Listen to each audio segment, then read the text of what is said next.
अध्याय 2 है आदिकाल वीरगाथा काल जिसे कहते हैं। आदिकाल को क्या कहा जाता है? वीरगाथा काल। और इसका समय क्या है? संवत 1050 से 1375 विक्रमी, 993 ईस्वी से 1318 ईस्वी जो है इसका समय है। कितना है? संवत 1050 से 1375 विक्रमी और 993 ईस्वी से 1318 ईस्वी। देखिए, आचार्य रामचंद्र शुक्ल का आदिकाल के संदर्भ में प्रमुख कथन है कि प्राकृत की अंतिम अपभ्रंश अवस्था से ही हिंदी साहित्य का आविर्भाव माना जा सकता है। प्राकृत की अंतिम अपभ्रंश अवस्था से ही हिंदी साहित्य का आविर्भाव माना जा सकता है। हिंदी साहित्य का आदिकाल संवत 1050 से लेकर संवत 1375 तक, अर्थात महाराज भोज के समय से लेकर जो है हम्मीर देव के समय के कुछ पीछे तक माना जा सकता है।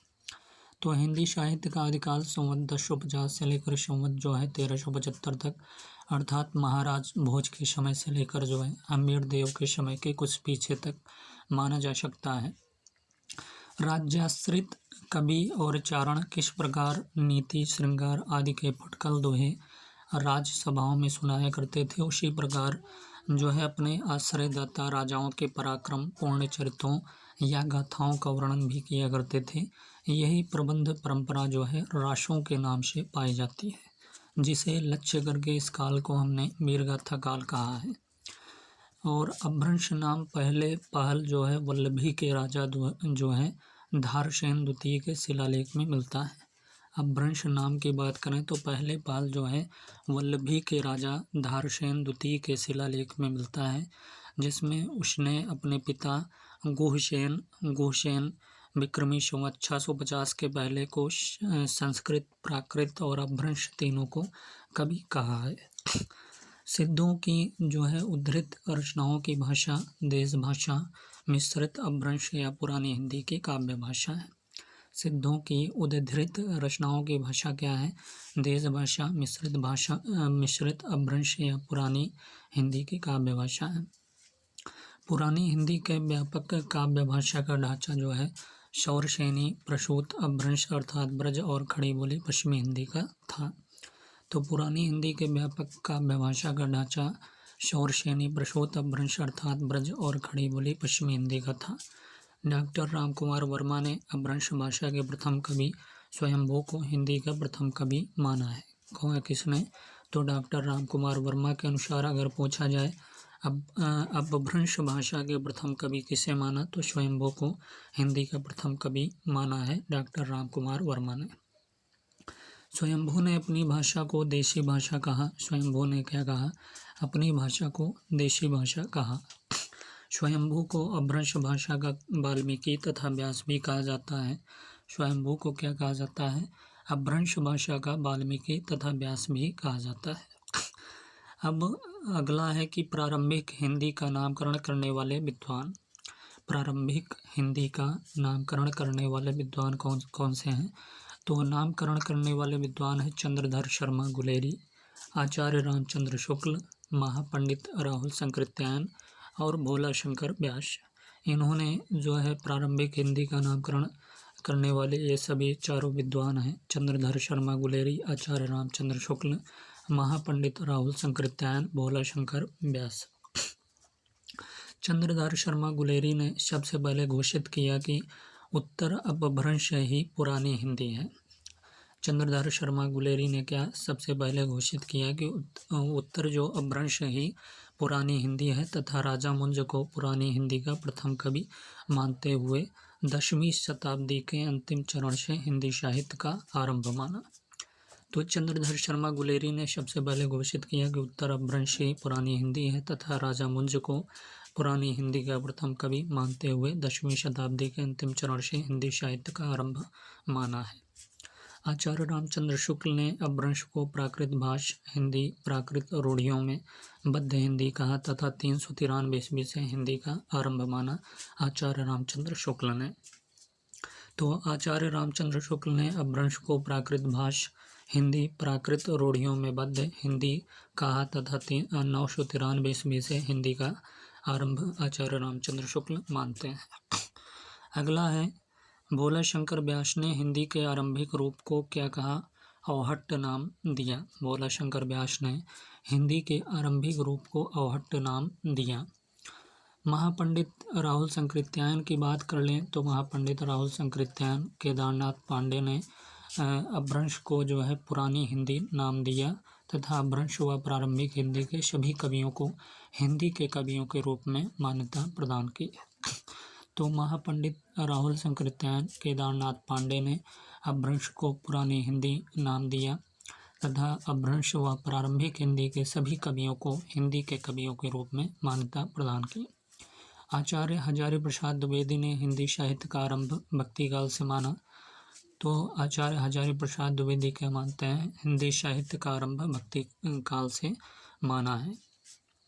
अब बात करेंगे हिंदी का प्रथम कवि कौन है। तो लेखक के जो हैं, इतिहासकार जो हैं, चंद्रधर शर्मा गुलेरी के अनुसार इन्होंने राजा मुंज को हिंदी का प्रथम कवि माना है, चंद्रधर शर्मा गुलेरी ने। राहुल संकृत्यायन की बात कर लें तो उस समय जो है 8वीं शताब्दी शरहप्पा को इन्होंने माना है हिंदी का प्रथम कवि। राहुल संकृत्यायन ने शरहप्पा को प्रथम कवि माना, 8वीं शताब्दी जिसका समय है माना है हिंदी का प्रथम कवि।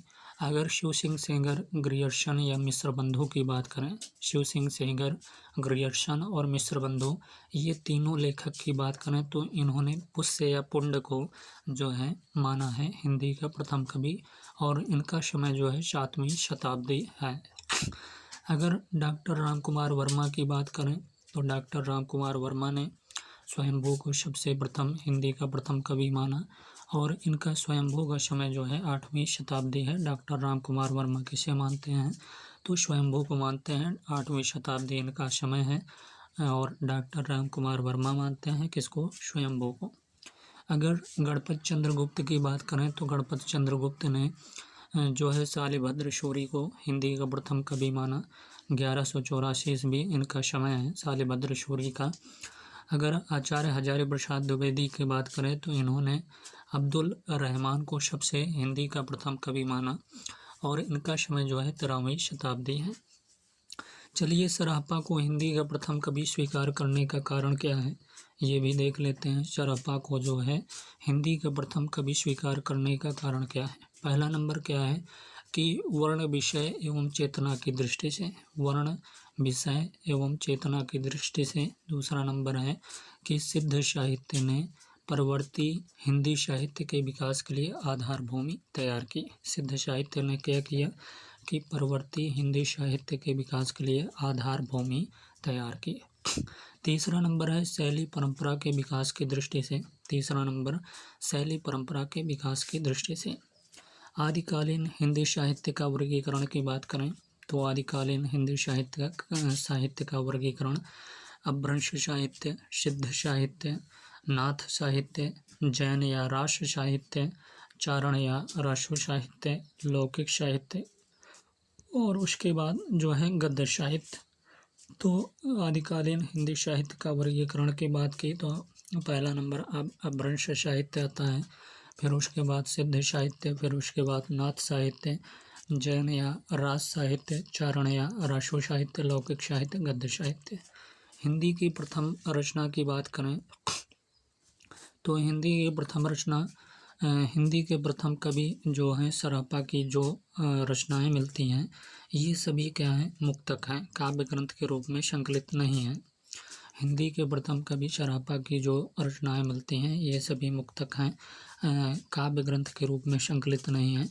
इस दृष्टि से ग्रंथ के रूप में जैन आचार्य देवसेन कृत की बात करें तो श्रावकाचार्य 933 को हिंदी की प्रथम रचना माना जाता है। इस दृष्टि से ग्रंथ के रूप में जैन आचार्य जो देवसेन हैं इनकी जो रचना है श्रावकाचार्य 933 को हिंदी के प्रथम रचना माना जाता है। इस ग्रंथ में जो है 250 दोहों में श्रावक धर्म, गृहस्थ धर्म का वर्णन किया गया है, साथ ही साहित्यिक तत्वों का भी अभाव नहीं है।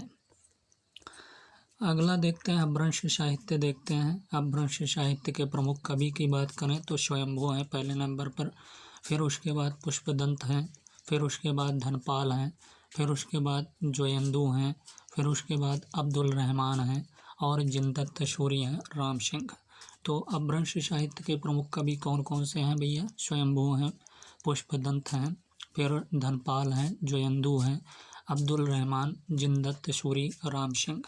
स्वयंभू की रचनाओं की बात करें तो स्वयंभू की रचनाएं पौमचरी है, पौमचर्यु है, ऋट अड़ेमचर्यु है, पंचमी चर्यु है, स्वयंभू छंदस है। तो स्वयंभू की रचनाओं की बात करें तो पौमचर्यु पहले नंबर पर, फिर उसके बाद दूसरा इनका रचना है ऋट अड़ेमचर्यु, और तीसरा नंबर पंचमी चर्यु है, और चौथा नंबर स्वयंभू छंदस है। स्वयंभू की बात करें तो स्वयंभू को जैन काव्य परंपरा का जो है प्रथम कवि माना जाता है। इनका जन्म की बात करें तो 783 ईस्वी में कर्नाटक में हुआ था। स्वयंभू का जन्म कहाँ हुआ था? तो 783 ईस्वी में कर्नाटक में हुआ था, और ये अपभ्रंश साहित्य के क्या माने जाते थे? वाल्मीकि माने जाते थे। जबकि भोला शंकर व्यास ने इन्हें जो है अपभ्रंश साहित्य का कालिदास माना है। तो अगर पूछ लिया जाए प्रश्न कि अपभ्रंश साहित्य का कालिदास किस लेखक ने कहा स्वयंभू को, तो भोला शंकर व्यास ने इन्हें अपभ्रंश साहित्य का जो है कालिदास माना है। और इनको अपभ्रंश साहित्य का वाल्मीकि भी माना जाता है। स्वयंभू की बात करें तो स्वयंभू का पौमचर्यु जो है 5 खंड में विभक्त है और अपूर्ण प्रबंध काव्य है। क्या है? अपूर्ण प्रबंध काव्य है, जिसको इनके पुत्र जो है त्रिभुवन ने पूरा किया था। तो स्वयंभू का पौमचर्यु जो है 5 कांड में विभक्त है और अपूर्ण प्रबंध काव्य है, जिसको उनके पुत्र जो है त्रिभुवन ने पूरा किया था। इसके प्रथम कांड का शीर्षक अगर देखें तो विद्याधर है। इसके प्रथम कांड का शीर्षक क्या है? विद्याधर है। साहित्य की दृष्टि से पौमचर्यु जो है श्रेष्ठ काव्य है, जिसमें राम का विस्तृत वर्णन जैन परंपरा के आवरण में हुआ। इसकी रचना जो है कड़वकबद्ध दोहा चौपाई शैली में हुई। इस ग्रंथ को रचना उन्होंने धनंजय के आश्रम में की। तो हमने क्या बताया कि स्वयंभू का जो पौमचर्यु है 5 कांड में विभक्त है और अपूर्ण प्रबंध काव्य है, जिसको उनके पुत्र जो है त्रिभुवन ने पूरा किया था। इसके प्रथम कांड का शीर्षक क्या है? विद्याधर है। साहित्य की दृष्टि से पौमचर्यु श्रेष्ठ काव्य है, जिसमें राम का विस्तृत वर्णन जैन परंपरा के आवरण में हुआ। इसकी रचना जो है कड़वकबद्ध जो है दोहा चौपाई शैली में हुई, और इस ग्रंथ को रचना उन्होंने धनंजय के आश्रम में की। अगर ऋठ दूसरा रचना की बात करें तो ऋठ अड़ेमचर्यु में कृष्ण गाथा का वर्णन है। ऋठ अड़ेमचर्यु में क्या है? कृष्ण गाथा का वर्णन है।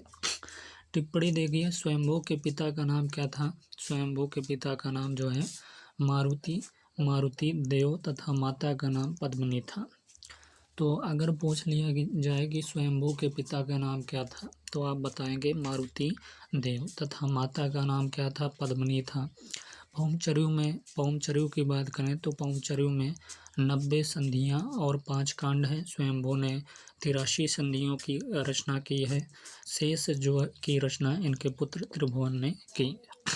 तो टिप्पणी है कि स्वयंभू के पिता का नाम मारुति देव तथा माता का नाम पद्मिनी था। पौमचर्यु में 90 संधियाँ और 5 कांड हैं। स्वयंभू ने 83 संधियों की रचना की। शेष की रचना इनके पुत्र त्रिभुवन ने की।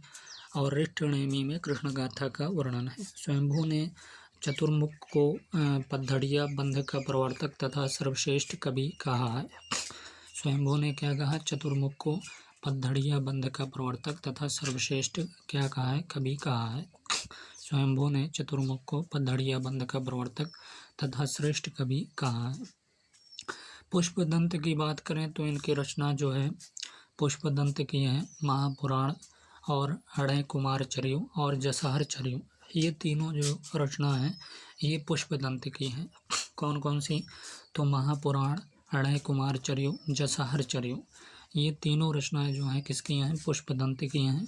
महापुराण, हृदय कुमार चर्यु, जसहर चर्यु।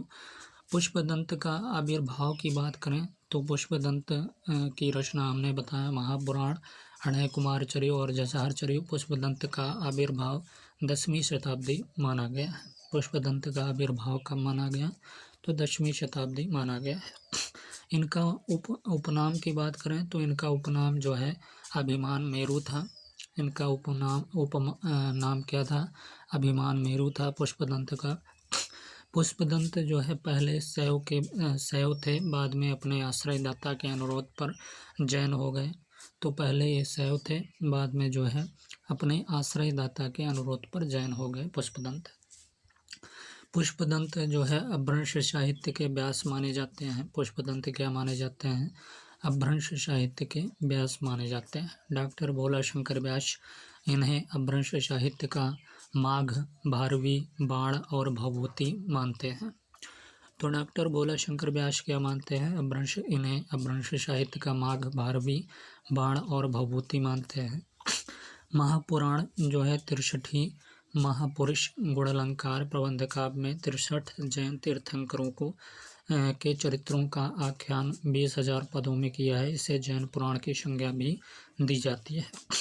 तो महापुराण 63 महापुरुष गुण अलंकार प्रबंध काव्य में 63 जो है जैन तीर्थंकरों के चरित्रों का आख्यान जो है 20,000 पदों में किया है। इसे जैन पुराण की संज्ञा भी दी जाती है।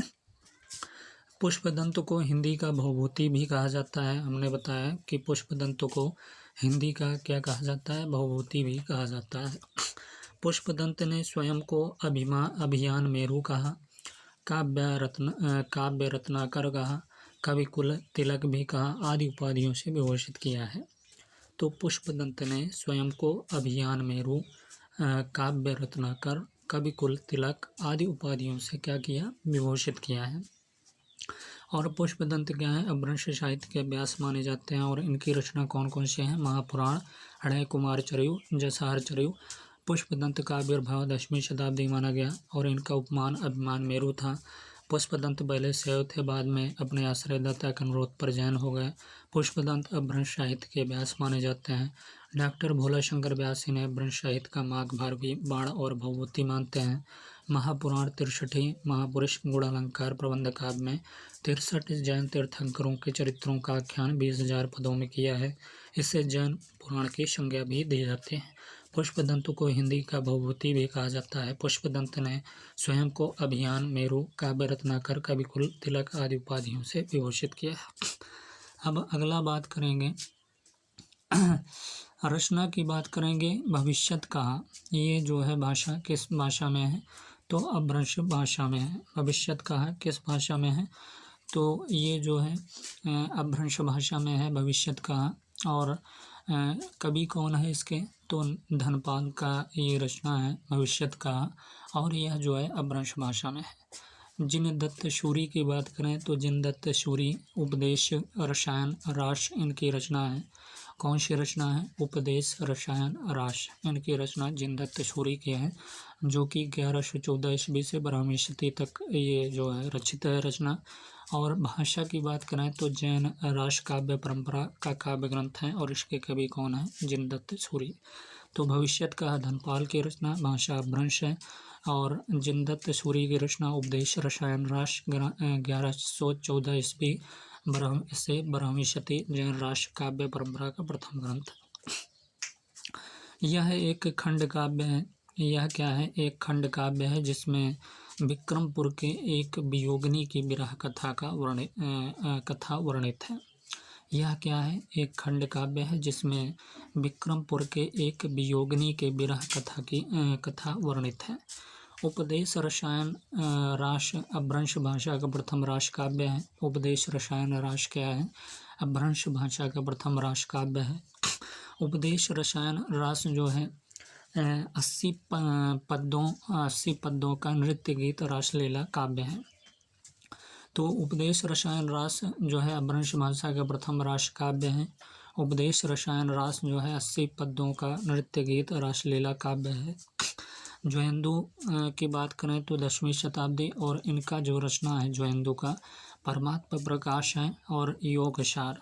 इनकी जो रचना ज्वेंदु की है तो भैया 10वीं शताब्दी इनका समय है, और परमात्मा प्रकाश इनकी रचना और योगसार, दो रचना जो है ज्वेंदु की है, परमात्मा प्रकाश और योगसार।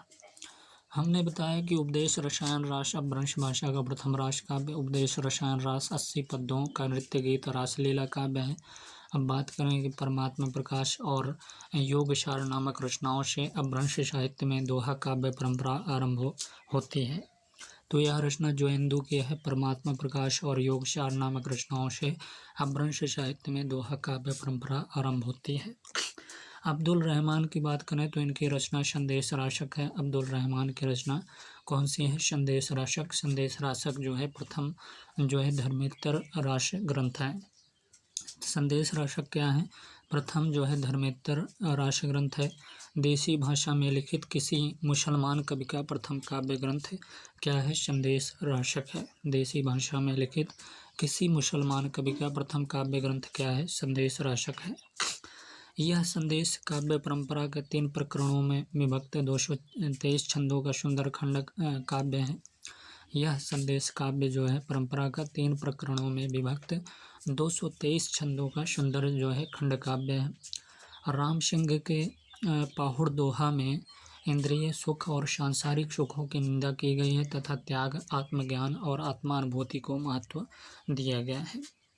राम सिंह के जो है पाहुड़ दोहा में राम सिंह की रचना है पाहुड़ दोहा, और पाहुड़ दोहा में जो है इंद्रिय सुख और सांसारिक सुखों की निंदा की गई है तथा त्याग, आत्मज्ञान और आत्मानुभूति को महत्व दिया गया है राम सिंह के पाहुड़ दोहा में। तो भैया राम सिंह के पाहुड़ दोहा में इंद्रिय सुख और सांसारिक सुखों की निंदा की गई है तथा त्याग, आत्मज्ञान और आत्मानुभूति को महत्व दिया गया है। अगला है जॉर्ज अब्राहम ग्रियर्सन ने आदिकाल अंतर्गत 9 कवियों को शामिल किया जो इस प्रकार हैं। पुष्य कवि, खुमान सिंह, केदार, कुमारपाल, अनन्यदास, चंद्र, जगनिक, सारंगधर एवं भोजराज। तो जॉर्ज अब्राहम ग्रियर्सन ने आदिकाल अंतर्गत 9 कवियों को शामिल किया जो इस प्रकार हैं। पुष्प कवि को, खुमान सिंह को, केदार को, कुमारपाल को, अनन्य दास को, चंद्र को, जगनिक, सारंगधर एवं भोजराज।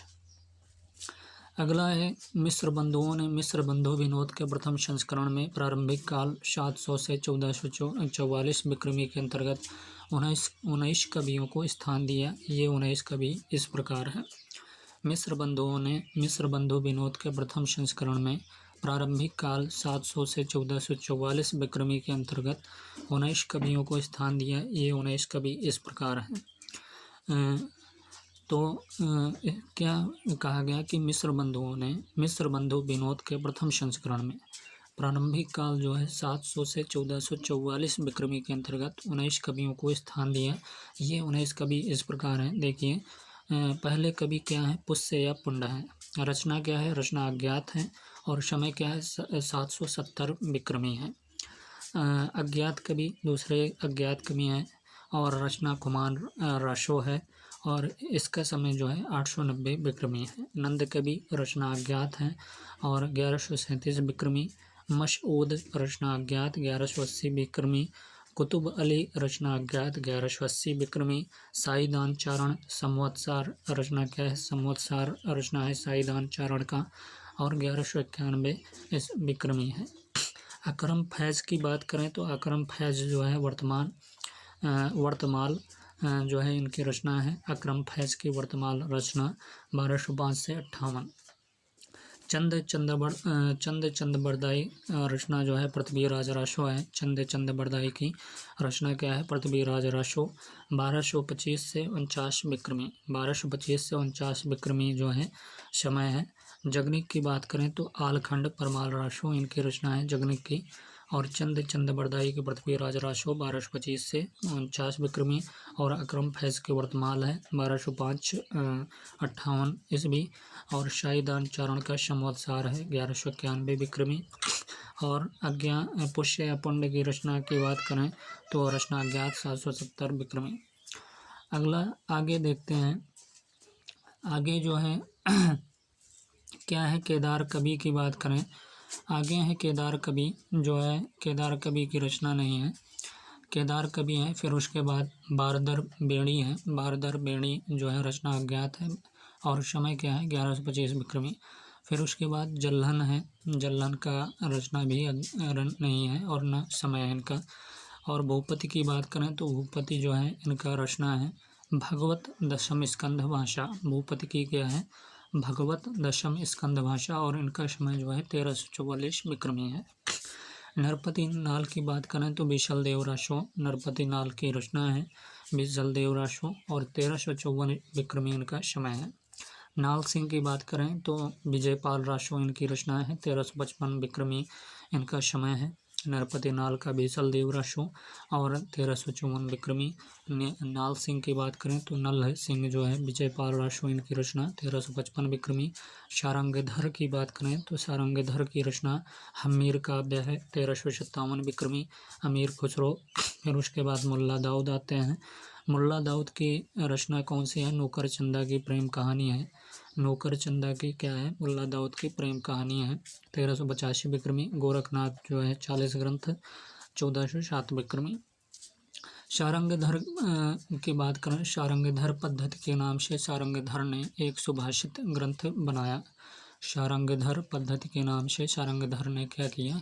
एक सुभाषित ग्रंथ बनाया।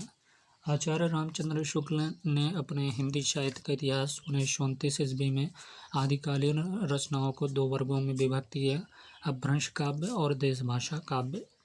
तो इन्होंने हिंदी साहित्य का इतिहास 1929 इनका समय है, आदिकालीन रचनाओं को दो वर्णों में विभक्त किया, अपभ्रंश काव्य और देशभाषा काव्य।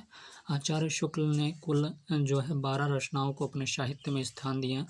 अपभ्रंश की रचनाएं, देशभाषा काव्य की रचनाएं। तो अपभ्रंश की रचनाएं जो है विजयपाल राशो इनकी खुमान राशो। देशभाषा काव्य, ये अपभ्रंश की रचनाएं है विजयपाल राशो और देशभाषा काव्य की रचनाएं। तो विजयपाल राशो अपभ्रंश की रचनाएं विजयपाल राशो है, हमीर राशो है, कीर्तिलता है, कीर्ति पताका है। देशभाषा काव्य की रचनाएं कौन सी है? कुमार राशो है, बीसल देव राशो है, पृथ्वीराज राशो है, जयचंद्र प्रकाश है, जयमयंक जसचंद्रिका है, परमाल राशो, आलखंड मूल रूप है, खुसरो की पहेलियाँ, विद्यापति की पदावली। ये जो है देशभाषा काव्य की रचनाएं हैं। सोमप्रभ सूरी गुजरात एक प्रसिद्ध जैन साधु थे। सोमप्रभ सूरी क्या थे? सोमप्रभ सूरी जो है गुजरात के एक प्रसिद्ध जैन साधु थे। इनका आविर्भाव जो है 1252 विक्रमी संवत में हुआ।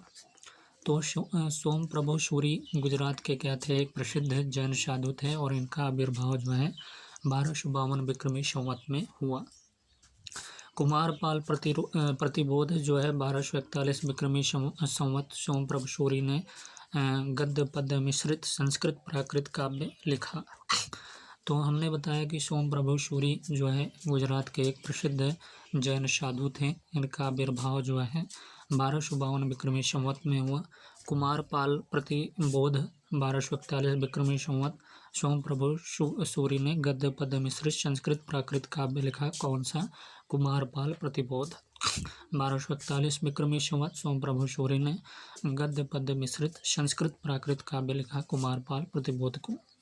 जैनाचार्य मेरुतुंग ने संवत 1361 में प्रबंध चिंतामणि नामक ग्रंथ संस्कृत भाषा में लिखा।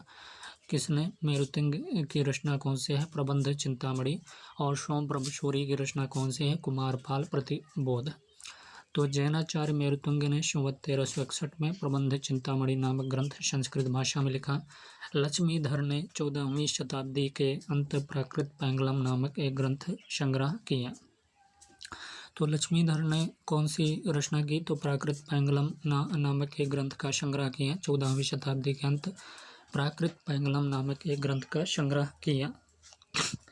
तो लक्ष्मीधर ने 14वीं शताब्दी के अंत प्राकृत पैंगलम नामक एक ग्रंथ का संग्रह किया। आदिकालीन अपभ्रंश से प्रभावित रचनाएं, अगर बात करें आदिकालीन अपभ्रंश से प्रभावित रचनाएं कौन सी हैं?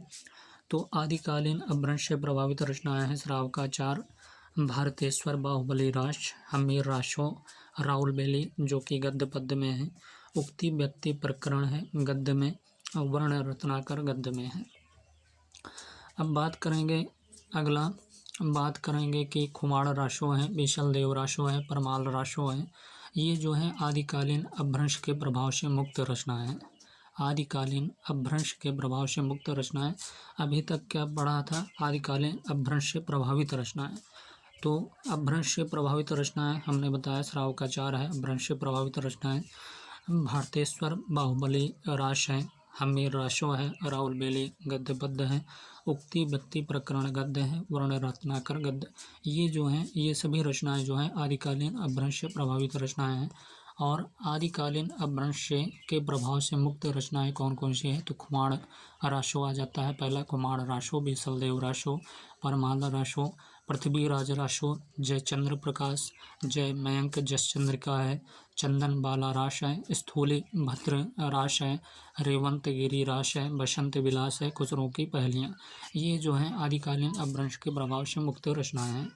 सिद्ध साहित्य की बात करें तो सिद्ध साहित्य का विकास बौद्ध धर्म, महायान, हीनयान, मंत्रयान या वज्रयान, सहजयान। तो भैया सिद्ध साहित्य का विकास बौद्ध धर्म में दो महायान और हीनयान से होता है। महायान में मंत्रयान या वज्रयान और फिर उसके बाद सहजयान। वज्रयान का केंद्र जो है श्री पर्वत रहा है। वज्रयान का केंद्र क्या रहा? श्री पर्वत रहा है। और सहजयानियों की भाषा का नाम क्या था? संध्या भाषा था। तो वज्रयान का केंद्र श्री पर्वत रहा है और सहजयानियों की भाषा का नाम क्या था? संध्या भाषा था। मंत्रों द्वारा सिद्धि प्राप्ति करने की चेष्टा करने वाले साधक सिद्ध नाम से प्रसिद्ध हुए। तो मंत्रों द्वारा सिद्धि प्राप्त करने की चेष्टा करने वाले साधक क्या नाम से प्रसिद्ध हुए? तो सिद्ध नाम से प्रसिद्ध हुए। सिद्ध साधकों ने बौद्ध धर्म को वज्रयान तत्व का प्रचार करने के लिए जो साहित्य जनभाषा में लिखा वह सिद्ध साहित्य कहलाता है। महापंडित राहुल शंकराचार्य ने अपने हिंदी काव्य धारा में 84 सिद्धों के नामों का उल्लेख करते हुए सिद्ध सरापा के साहित्य का आरंभ माना और सरापा को हिंदी का प्रथम कवि स्वीकार किया। किसने? महापंडित राहुल शंकराचार्य ने। तो महापंडित राहुल शंकराचार्य ने अपने हिंदी काव्य धारा में 84 सिद्धों के नामों को उल्लेख करते हुए सिद्ध सरापा से साहित्य का आरंभ माना और सरापा को हिंदी का प्रथम कवि स्वीकार किया। सिद्ध साहित्य हिंदी साहित्य में पहली काव्य धारा है जिसमें महिलाओं, मणि भद्रपा, कनपलापा और लक्ष्मीकरा ने साहित्य में अपनी भूमिका अदा की। वस्तुतः यहीं से हिंदी साहित्य में महिला लेखन का प्रारंभ होता है। तो सिद्ध साहित्य जो है हिंदी साहित्य में पहली काव्य धारा है जिसमें महिलाओं, भद्रपा, कनपलापा और लक्ष्मीकरा ने साहित्य में अपनी भूमिका अदा की। वस्तुतः यहीं से हिंदी साहित्य में महिला लेखन का प्रारंभ होता है। मुनि द्वय एवं अद्वय वज्र ने सिद्धों की भाषा को संध्या भाषा कहा। मुनि द्वय एवं अद्वय वज्र ने सिद्धों की भाषा को क्या कहा? संध्या भाषा कहा। सिद्ध साहित्य को सर्वप्रथम प्रकाश में लाने का कार्य, अगर सिद्ध साहित्य की बात करें तो सर्वप्रथम प्रकाश में लाने का कार्य सन 1916 ईस्वी में हरप्रसाद शास्त्री ने किया और बौद्ध गान ओ दोहा शीर्षक से सिद्धों की कविताएं प्रकाशित कराई तथा इसका दूसरा प्रयास जो है प्रबोध चंद्र बागची ने किया एवं इसका तीसरा प्रयास जो है पंडित राहुल शंकराचार्य ने 1945 ईस्वी में किया। तो अगर बात करें सिद्ध साहित्य की तो सिद्ध साहित्य को सर्वप्रथम प्रकाश में लाने का कार्य सन 1916 ईस्वी में किसने किया? तो 1916 ईस्वी में सिद्ध साहित्य को सर्वप्रथम प्रकाश में लाने का कार्य जो है हरप्रसाद शास्त्री ने 1916 ईस्वी में किया था। और बौद्ध गान ओ दोहा शीर्षक से सिद्धों की कविताएं प्रकाशित कराई तथा इसका दूसरा प्रयास जो है प्रबोध चंद्र बागची ने किया। इसका तीसरा प्रयास जो है पंडित राहुल शंकराचार्य ने 1945 ईस्वी में किया। समग्र रूप से सिद्ध साहित्य का संपादन जो है सर्वप्रथम जो है प्राच्यविद ब्रेडल ने किया। तो अगर समग्र रूप से बात करें तो सिद्ध साहित्य का संपादन जो है सर्वप्रथम जो है प्राच्यविद ब्रेडल ने किया। तो समग्र रूप से सिद्ध साहित्य का संपादन जो है सर्वप्रथम प्राच्यविद ब्रेडल ने किया। दोहा कोश का संपादन जो है प्रबोध चंद्र बागची ने किया। इसमें तिल्लोपा, शरहपा और कढ़पा के दोहे संकलित हैं। तो दोहा कोश का संपादन किसने किया? दोहा कोश का संपादन जो है प्रबोध चंद्र बागची ने किया। इसमें तिल्लोपा और शरहपा और कढ़पा के दोहे क्या है? संकलित हैं। शरहपा की जीवन दृष्टि की बात करें तो शरहपा की जीवन दृष्टि जो है क्या है? तो शरहपा की जीवन दृष्टि है सहज संयम। क्या है जीवन दृष्टि? सहज संयम है, पाखंड और आडंबर विनाश है, गुरु की सेवा है, सहज मार्ग है, महासुख की प्राप्ति है।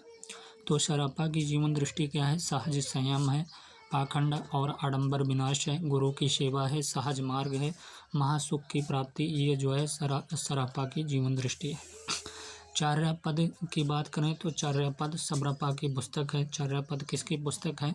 तो चार्यापद जो है शबरपा की पुस्तक है। शबरपा जो है सरपा के शिष्य तथा लुइपा के गुरु थे। तो चार्यापद किसकी रचना है? शबरपा की रचना है, पुस्तक है। शबरपा जो है सरपा के शिष्य, शबरपा कौन थे? सरपा के शिष्य थे तथा लुइपा के गुरु थे। लुइपा के क्या थे? गुरु थे। और इनका जन्म जो है क्षत्रिय कुल में सन 780 ईस्वी में हुआ। तो बात करें चार्यापद की तो ये शबरपा की पुस्तक है। शबरपा जो है सरपा के शिष्य थे तथा लुइपा के गुरु थे। इनका जन्म जो है क्षत्रिय कुल में सन 780 ईस्वी में हुआ। सिद्ध साहित्य में दोहा कोश की रचना परिनिष्ठीय अपभ्रंश से हुई और चार्यापदों की रचना जो है अवहट्ट भाषा में हुई। तो सिद्ध साहित्य में दोहा कोश की रचना किस में हुई? परिनिष्ठित अपभ्रंश में हुई और चार्यापदों की रचना जो है अवहट्ट भाषा में हुई। लुइपा की जन्म की बात करें तो लुइपा का जन्म जो है राजा धर्मपाल के शासनकाल में 773 ईस्वी में एक कायस्थ परिवार में हुआ। लुइपा का जन्म कहाँ हुआ भैया? तो लुइपा का जन्म जो है राजा धर्मपाल के शासनकाल में 773 ईस्वी में एक कायस्थ परिवार में हुआ। लुइपा जो है शबरपा के शिष्य थे। लुइपा क्या थे? शबरपा के शिष्य थे। 84 सिद्धों में लुइपा का स्थान जो है प्रथम और सबसे ऊंचा है। अगर बात करें लुइपा की तो लुइपा का जन्म हमने बताया कि राजा धर्मपाल के शासनकाल के 773 ईस्वी में एक कायस्थ परिवार में हुआ। लुइपा जो है शबरपा के शिष्य थे। 84 सिद्धों में लुइपा का स्थान जो है प्रथम और सबसे ऊंचा है। लुइपा का स्थान जो है साधना में सबसे ऊंचा था। लुइपा का स्थान क्या था? साधना में सबसे ऊंचा था। अगर डोम्भिपा का जन्म की बात करें तो डोम्भिपा का जन्म जो है मगध के क्षत्रिय वंश में सन 840 के आसपास हुआ। इनके द्वारा रचित कुल जो है 21 ग्रंथ मिलते हैं, जिनमें कौन कौन से ग्रंथ है? 21 ग्रंथ। तो डोम्बी गीतिका है, योगचर्या है, अक्षर द्विकोपदेश है आदि प्रसिद्ध ग्रंथ। डोम्भिपा जो है विरूपा के शिष्य थे। डोम्भिपा क्या थे? विरूपा के शिष्य थे। तो डोम्भिपा का जन्म हमने बताया मगध के क्षत्रिय वंश में सन 840 के आसपास हुआ। इनके द्वारा रचित कुल 21 ग्रंथ मिलते हैं, जिनमें डोम्बी गीतिका, योगचर्या, अक्षर द्विकोपदेश आदि प्रसिद्ध ग्रंथ हैं। डोम्भिपा जो है विरूपा के क्या थे? शिष्य थे। कण्हपा की बात करें तो कण्हपा जो है सिद्धों में सर्वश्रेष्ठ विद्वान तथा सबसे बड़े कवि थे। इनका जन्म कहाँ हुआ था? कर्नाटक के ब्राह्मण वंश में सन 820 ईस्वी में हुआ था कण्हपा का जन्म। तो कण्हपा जो है सिद्धों में सर्वश्रेष्ठ विद्वान तथा सबसे बड़े कवि थे। इनका जन्म जो है कर्नाटक के ब्राह्मण वंश में सन 820 ईस्वी में हुआ। राहुल संकृत्यायन के अनुसार कण्हपा जो है पांडित्य